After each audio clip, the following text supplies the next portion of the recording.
Hello guys, আসসালামু আলাইকুম। সবাই কেমন আছো? আশা করি সবাই ভালো আছো। তো আমি আলহামদুলিল্লাহ আমিন ভাই ভালো আছি। নিউ ব্লগ নিয়ে চলে আসলাম আমি আমিন ভাই। আমাদের রান্না কিন্তু কমপ্লিট, দেখতে পারতেছো ভাত রান্না কমপ্লিট হয়ে গেছে। তোমাদের আমি ভাত দেখাইতেছি। এটা হলো তোমার লাল শাক, তারপরে চিংড়ি মাছ দিয়ে লতি, তারপর হলো মূলা শাক, তারপর হলো আলু দিয়ে ডিম ভাজা, ডিম ভুনা, তারপরে তোমাদের দেখাইতেছি। তারপরে হলো তোমার ডাইল আর আলু দিয়ে ডাঁটার তরকারি আর কি রান্না করা হয়েছে। তারপর দেখতে পাচ্ছ আমি কিন্তু মুরগির ভিউটা নিয়ে নিয়েছি।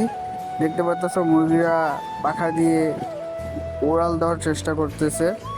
দেখতে পাচ্ছ এখন কিন্তু তারা খাবার খাইতেছে।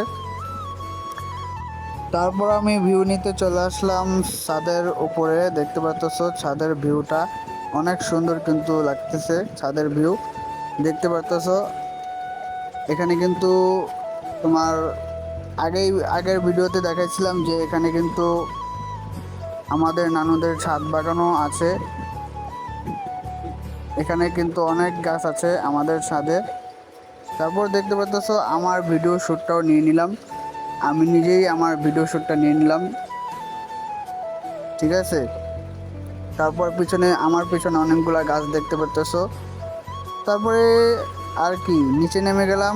নিচে নেমে বাইরের ভিউটা নেওয়ার চেষ্টা করলাম, মানে আমাদের রাস্তার ভিউটা নেওয়ার চেষ্টা করলাম। দেখতে পাচ্ছ আমি সিঁড়ি দিয়ে নামতেছি আর রাস্তার ভিডিওটা তোমাদের দেখাইলাম। ব্লগ ভিডিওটা কেমন লাগছে কমেন্ট করে বলবা, আর লাইক কমেন্ট শেয়ার করবা, সাবস্ক্রাইব করবা আমার ইউটিউব চ্যানেল। আল্লাহ হাফেজ, আসসালামু আলাইকুম।